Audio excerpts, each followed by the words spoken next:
Chapter number 9, coordination compound.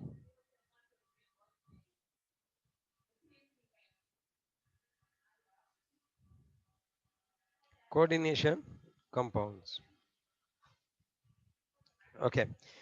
So in this chapter, we will learn about the complex complex structure.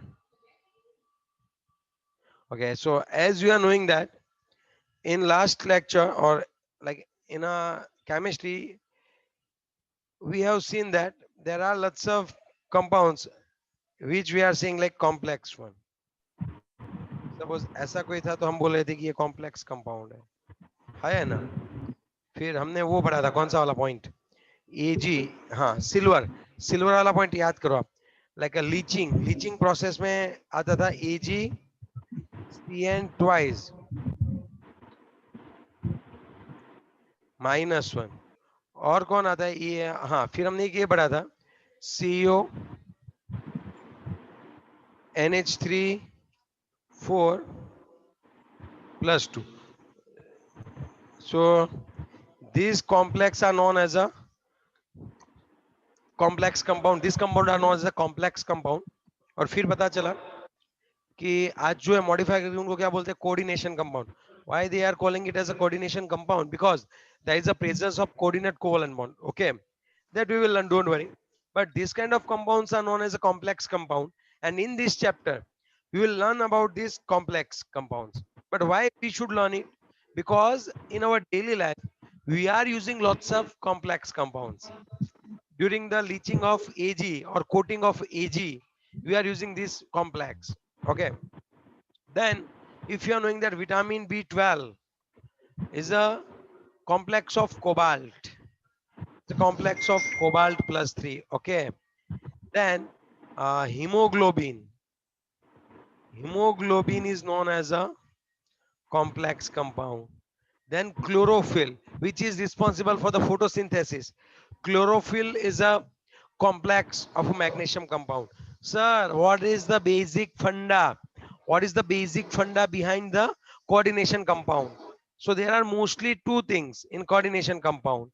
Okay, in our coordination compound, we will learn about two things.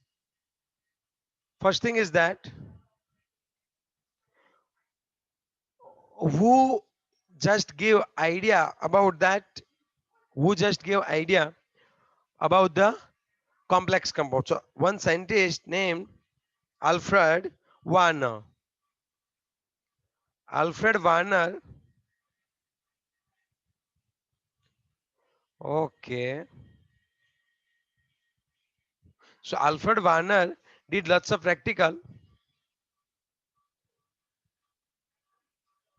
and he just give theory about the complex compound.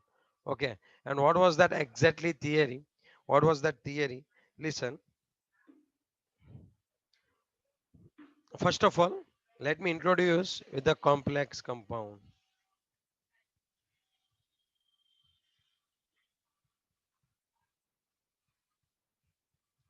In your complex compound, suppose copper is bounded with the 4 ammonia,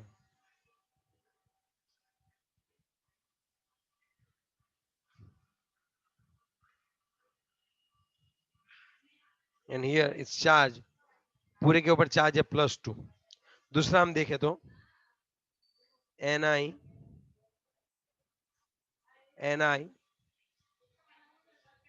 Cl NiCO4.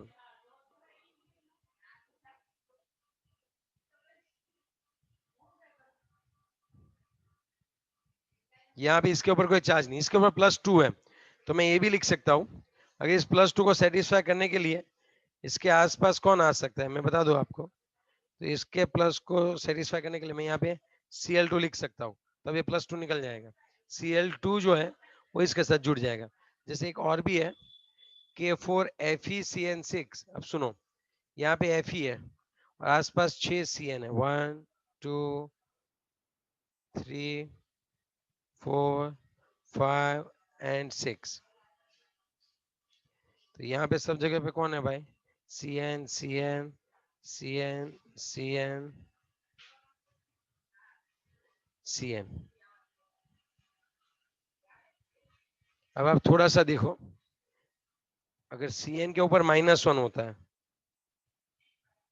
अगर मैं बोलूं Fe+2 है और CN के ऊपर कितना होता है?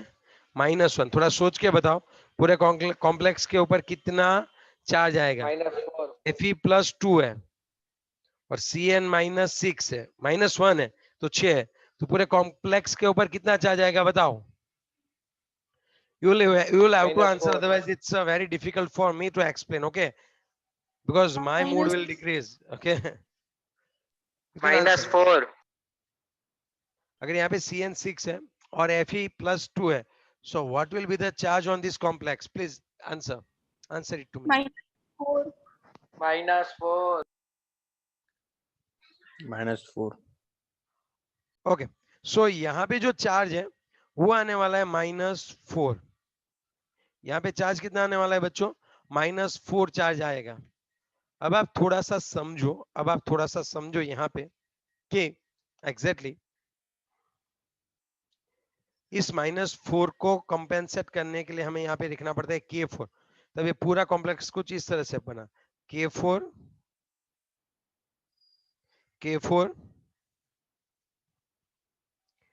Fe CN6।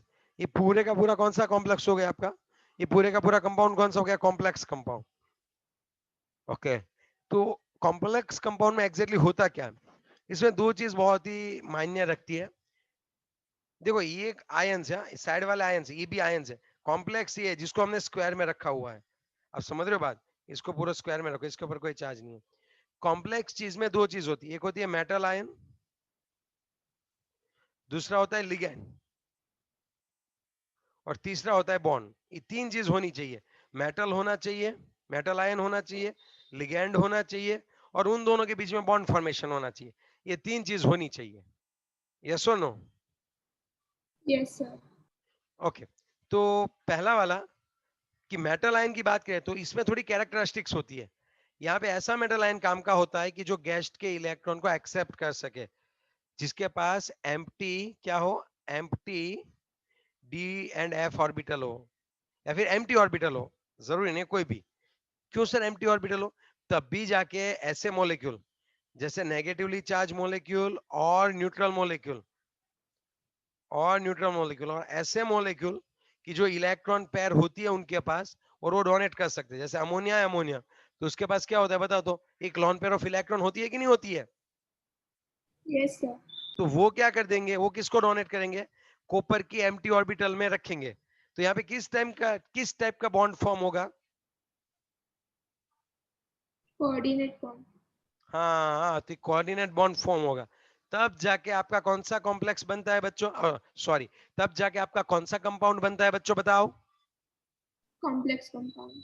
चलो आंसर निकालना है, सबको बोलना है कौन सा कंपाउंड बनता है? कॉम्प्लेक्स। Complex compound. यस, तो कॉम्प्लेक्स कंपाउंड के लिए तीन चीज चाहिए, मेटल आयन चाहिए, लिगेंड चाहिए, और उन दोनों के बीच में बॉन्ड बनना चाहिए। मेटल आयन में क्या है कैरेक्टरिस्टिक्स होनी चाहिए कि मेटल आयन में एम्प्टी ऑर्बिटल होनी चाहिए। लिगेंड के अंदर कौन होना चाहिए? लिगेंड में ऐसे मॉलिक्यूल जो नेगेटिवली चार्ज है या फिर न्यूट्रल है, या फिर ऐसे मॉलिक्यूल जो इलेक्ट्रॉन पेयर को क्या कर सके बच्चों? डोनेट कर सके। आई बात समझ में? और उनके बीच में कौन बनना चाहिए बच्चों? बॉन्ड बनना चाहिए, कोऑर्डिनेट। कोऑर्डिनेट बॉन्ड बनना चाहिए। यस, ओके, इतना हो गया। ओके, फिर एक बात ये समझ में नहीं आई, कंपाउंड एक बहुत बढ़िया था COCl3। यहाँ पे हम जैसे पढ़े हुए अब तक हमने जैसे पढ़ा है कि कोबाल्ट के ऊपर तो +3 होता है और क्लोरीन के ऊपर कौन होता है बच्चों? -1 होता है या ना? कोबाल्ट के ऊपर क्या होता है? +3, और क्लोरीन के ऊपर क्या होता है बताओ? -1। यस और नो? Yes sir. तो अब क्या होता है एग्जैक्टली कोई मुझे बता पाएगा? ये +3 और ये -1 है, तब क्या होता होगा बताओ? कोबाल्ट COCl3 है। अब आप थोड़ा सा समझ सकते हो मैं क्या बोलना चाह रहा हूँ बच्चों, कि यहाँ पे सर ये कंप्लीट A+3 है, ऊपर -1 है, इसका ऑक्सीडेशन नंबर 0 हो गया, ये स्टेबल ही है। तो फिर एक क्वेश्चन दिमाग में तुरंत ही आया, तब फिर ये कॉम्प्लेक्स क्यों बनाता है भाई? अगर ये COCl3 स्टेबल ही है और यहाँ पे इसकी प्राइमरी वैलेंसी है, जैसे हमने देखा था कि CO+3 होता है, -1 होता है, COCl3 है, लेकिन फिर भी ये 6 अमोनिया के साथ क्यों जुड़ता है? ये कॉम्प्लेक्स कंपाउंड क्यों फॉर्म करता है भाई? तो मुझे लग, आपका आंसर क्या होगा बताओ? ऐसा क्यों स्टेबिलिटी होता है? मिलती होगी। यस, मोर स्टेबल होने के लिए कोई भी कंपाउंड अपने आप 6 अमोनिया के साथ क्यों जुड़ेगा? क्योंकि ये क्या बनना चाहेगा? मोर मोर स्टेबल बनना चाहेगा। यस और नो? है ना? Yes, sir. ओके, अब बात ये बनी, तो कोबाल्ट क्लोराइड तो था ही था। अब क्या हुआ? अपना जो साइंटिस्ट था वो अल्फ्रेड वर्नर, उसने यही सोचा, उसने कॉम्प्लेक्स कंपाउंड की पूरी थियरी निकाली जिसको वार्नर थियरी बोलते हैं। ओके, अल्फ्रेड वर्नर जो है, उन्होंने, एक स्विस केमिस्ट है, उन्होंने एक थियरी निकाली on the structures of Coordinate compound. Coordinate compound. उनका कहना यह था कि आपका जो मेटल आयन होता है, ओके, उसके पास प्राइमरी वैलेंसी तो होती ही होती है, लेकिन उनके पास प्राइमरी वैलेंसी के अलावा भी एक और वैलेंसी होती है जिसको सेकेंडरी वैलेंसी कहते हैं। प्राइमरी वैलेंसी से तो ये क्या होगा, पूरा अपना ऑक्सीडेशन स्टेट को क्या करेगा, वो सेटिस्फाई करेगा अपने चार्ज को, लेकिन सेकेंडरी वैलेंसी से वो लिगेंड के साथ जुड़ेगा, ऐसा उन्होंने बताया। ओके सर, कैसे बताया आप समझाओ फिर से। अब उसको कैसे पता चला होगा सर? अभी उसको कैसे पता चला होगा? तो उसने क्या किया होगा, सिंपली एक कोबाल्ट क्लोराइड का सॉल्यूशन लिया, उसने क्या किया, अच्छे से समझना, क्या लिया भाई? कोबाल्ट क्लोराइड का सॉल्यूशन लिया और उसमें से डिफरेंट डिफरेंट अमाउंट में अमोनिया पास किया। क्या पास किया? अमोनिया। तो अब उसको डिफरेंट कलर वाले कंपाउंड मिले, एक ही कलर वाला मिलता तो अब कोई दिक्कत नहीं थी, लेकिन उनको पता चला कि यार यहां तो डिफरेंट डिफरेंट अमाउंट थी, जैसे कि एक मोल ले लो COCl3 था, उसके साथ 6 अमोनिया जुड़ गए और उसका कलर था येलो। समझना पूरी बात। उसने क्या किया, अल्फ्रेड वर्नर ने कोबाल्ट क्लोराइड में अमोनिया डाला, तो कोबाल्ट क्लोराइड के साथ 6 अमोनिया जुड़ के येलो कलर देते हैं। अब दूसरी बात,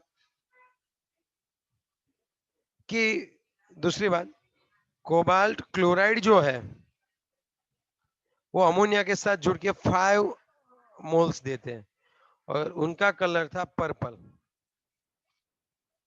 फिर कोबाल्ट क्लोराइड 4 अमोनिया के साथ ग्रीन कलर देते हैं। कलर वाइज ही लिखता हूं मैं। अब देखो यहां पे कौन है, कोबाल्ट क्लोराइड है और वो 3 अमोनिया के साथ जुड़ता है और वो कौन सा कलर देता है बच्चों? Green colour. और कौन है? और है कोबाल्ट क्लोराइड ही है और उसमें भी 4 अमोनिया है और इसमें भी 4 अमोनिया है, लेकिन ये कौन सा कलर देता था? वायोलेट कलर देता था। ओके, समझ में आ गई मुझे बात। ओके ओके ओके, मतलब कोबाल्ट क्लोराइड के साथ अमोनिया डालो तो अमोनिया डिफरेंट डिफरेंट प्रपोर्शन में, अमोनिया डिफरेंट डिफरेंट प्रपोर्शन में क्या होता है बच्चों बताओ? डिफरेंट डिफरेंट प्रपोर्शन में क्या होगा? डिफरेंट डिफरेंट प्रपोर्शन में जुड़ेगा। ओके, एक सेकेंड।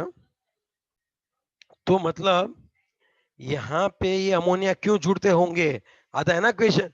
ये तो स्टेबल ही था, फिर भी ये डिफरेंट डिफरेंट प्रपोर्शन में अमोनिया जुड़े और एक कलर भी डिफरेंट डिफरेंट दे रहे हैं, मतलब यहाँ पे कुछ ना कुछ तो मस्त कंपाउंड बन रहे हैं। कैसे कंपाउंड बन रहे हैं पता नहीं, लेकिन मैंने क्या किया, अब इन सबको AgL के AgCl के साथ रिएक्ट करवाई, इन सबको मैंने किसके साथ रिएक्शन करवाई, AgCl के साथ। अब आप समझना, इन सबको जब मैं AgCl के साथ रिएक्शन करवाता हूं तब यहाँ पे कितने मोल बनते पता है, यहाँ पे 3 मोल AgCl क्रिएट कर रहा था, मतलब AgNO3 डाला, इसमें मैंने कौन डाला, AgNO3 एक्सेस अमाउंट में, तो यहाँ पे 3 मोल ऑफ AgCl क्रिएट हो रहे थे, यहाँ पे 2 मोल ऑफ AgCl क्रिएट हो रहे थे, यहाँ पे 2 मोल ऑफ AgCl क्रिएट कर रहे थे। ओके ओके, फिर देखो यहाँ पे 2 मोल AgCl है और यहाँ पे इन दोनों में 1 मोल AgCl क्रिएट होते थे। तब आप थोड़ा समझ सकते हो कि मैंने सब में सेम अमाउंट में AgNO3 डाला, इन सब में मैं क्या डाला था, AgNO3, तो Ag जो होता है ना Cl को खींच लेता है, यहाँ पे इसने तीनों तीन Cl को खींच के 3 मोल AgCl बना दिए।